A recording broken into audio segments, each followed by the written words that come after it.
Kali ini gue mau ngasih tips and tricks kalian untuk menjadi seorang maba yang bisa membuat kalian lebih mudah melakukan perkuliahan di universitas kalian. Berikut adalah hal-hal yang menurut gue jangan pernah kalian lakukan pada saat kalian menjadi maba di universitas. Tips ini tidak ada riset dan apapun, ini hanya pengalaman pribadi gue dan menurut gue ini hal yang gue lakuin dan mungkin gue nggak lakuin dan gue belajar dari situ harusnya gue lakuin apa nggak gue lakuin. Kalau kalian dengerin tips gue ini dan melakukan tips gue ini, gue yakin kalian selamat dari kekejaman dunia perkampusan dan juga dari jebakan angkatan dan jebakan jurusan dan jebakan fakultas dan jebakan universitas. Maksudnya hal-hal yang menurut gua bisa menyulitkan hidup kalian padahal bisa kalian hindari dari dunia perkuliahan. Pertama, so asik sama senior. Serius deh, ngapain lu so asik sama senior? Lu pikir senior itu mau banget diasikin? Lu pikir semua senior itu dengan rela pengen ngebantuin kalian? Lu pikir semua senior udah nggak ada ujian gitu, udah nggak ada UTS, udah nggak ada UAS, udah nggak ada kepentingan-kepentingan lain sehingga punya banyak waktu luang untuk membantu kalian asalkan kalian itu asik-asik sama senior? Tapi yang gua tahu, senior itu juga seorang mahasiswa yang punya tugas dan kewajiban-kewajiban lainnya. Sehingga kalau lu berusaha so asik sama senior dan berusaha untuk mendapatkan hati senior, nggak ada jaminan lu bakal dikasih hati balik. Memang ada beberapa senior yang memang baik dan rela untuk membantu junior-juniornya. Catatan kaki, kira-kira kenapa sih senior itu tiba-tiba mau bantuin lo, tiba-tiba mau so asik sama lo? Karena baik emang dasarnya, bagus, karena pahala, oke deh. Tapi yang paling buat tahu dan paling sering gue lihat di lapangan terjadi adalah pengen PDKT sama lo. Apalagi kalau lo udah jelas-jelas adalah bunga-bunga maba alias yang paling cantik atau paling ganteng di maba. Jadi be careful.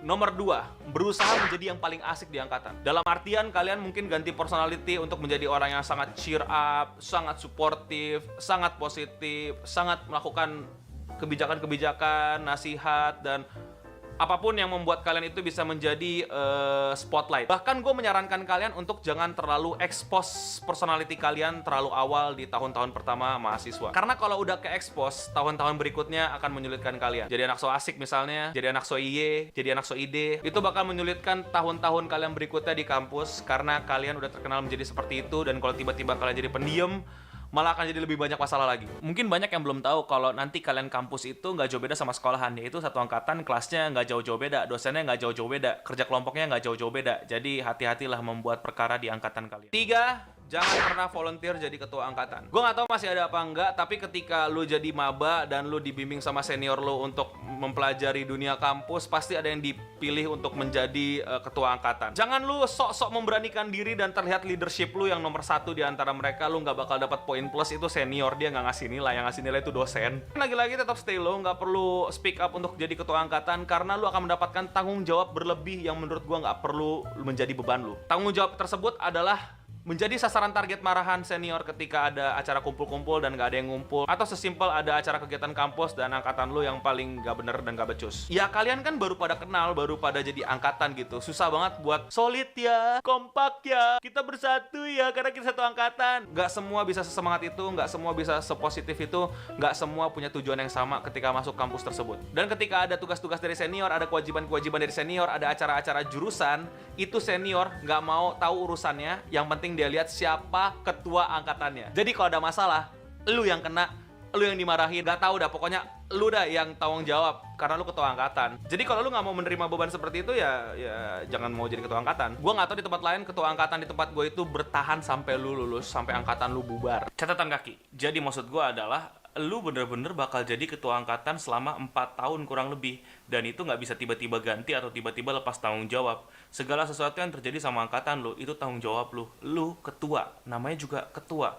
Ada apa-apa, terjadi apa-apa, entah kenapa-napa, orang-orang taunya lu, dosen-dosen taunya lu, senior-senior taunya lu, angkatan lu taunya ya lu. Keempat, daftar banyak banget kegiatan. Ingat, tujuan utama lu ngampus adalah untuk lulus. Jadi kalau lu diwajibin untuk ikutin kegiatan-kegiatan mahasiswa, pastiin kalian ambil yang wajib-wajib aja dan hanya satu. Ya gue tahu anak bandnya keren, anak paduan suaranya keren, cheerleadersnya keren, English clubnya keren. Namun itu hanya tambahan. Kalau lu daftarin diri lu ke berbagai macam kegiatan pada saat masa orientasi, itu lu bakal bener-bener nyusahin hidup lu karena lu akan dipanggilin, akan dicariin, akan disuruh ngumpul, akan disuruh bikin kegiatan, bikin acara, latihan. Tapi lu belum tahu jadwal kuliah lu kayak gimana. Lu belum tahu dosen lu sekiller apa. Lu belum tahu tugas lu bakal senumpuk apa. Lu pikir lu ambil DKV lu cuma gambar-gambar doang. Lu pikir lu ngambil teknik cuma ngemurin doang. Lu pikir ngambil sastra Jepang cuma belajar watasiga kita doang. Lu belum tahu kampus lu kayak gimana. Lu belum tahu sulit apa lu belajar nanti. Kalau misalnya pada masa orientasi kalian boleh untuk tidak memilih satu pun organisasi mahasiswa,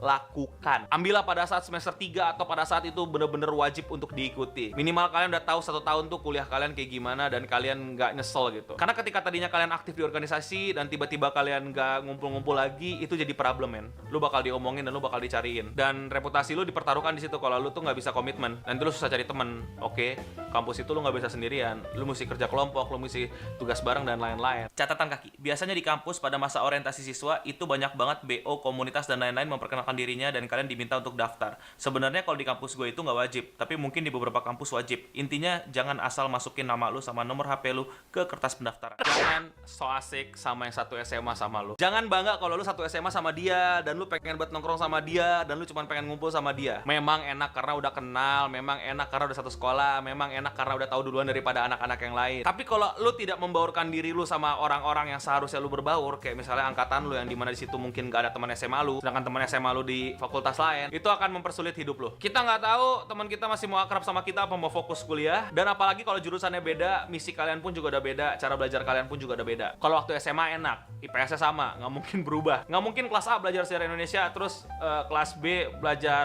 sejarah Zimbabwe, nggak mungkin. Tapi di perkuliahan, sangat mungkin. Tetap berteman, tapi jangan ngumpul sama temen yang itu-itu aja. Cobalah untuk mencari teman angkatan yang bisa membuat lu cepat lulus. Tapi tetap ingat, jangan so asik, jangan so bijak, jangan sok cari-cari tempat curhat. Stay lo, itu inti dari semua video ini. Stay lo pada saat lu maba. Sehingga di kampus networking lu bisa lebih luas. Jadi kalau lu butuh bantuan dan lu butuh kerja kelompok bareng, lu udah tahu teman-teman lu siapa aja, instead of lu balik-balik lagi ke teman SMA lu yang mungkin beda jurusan dan itu nggak tahu lu ngapain balik lagi, udah beda jurusan, udah beda tugasnya, Pak. Jadi cobalah untuk cari teman baru di angkatan lo. Jangan temen yang satu SMA sama lu doang. Itu aja 5 hal yang harusnya tidak kalian lakukan pada saat kalian maba dari seorang Eno Bening yang pernah maba dan pernah ngurus maba. Gue nggak pernah jadi panitia-panitia yang jadi seksi disiplin gitu, yang marah-marahin maba gitu, yang berusaha untuk deketin maba gitu, apalagi yang di angkatan gue. Sayangnya tidak. Pada saat maba banyak yang gue langgar karena gue belum tahu akan menyusahkan sekali kalau gue melakukan itu.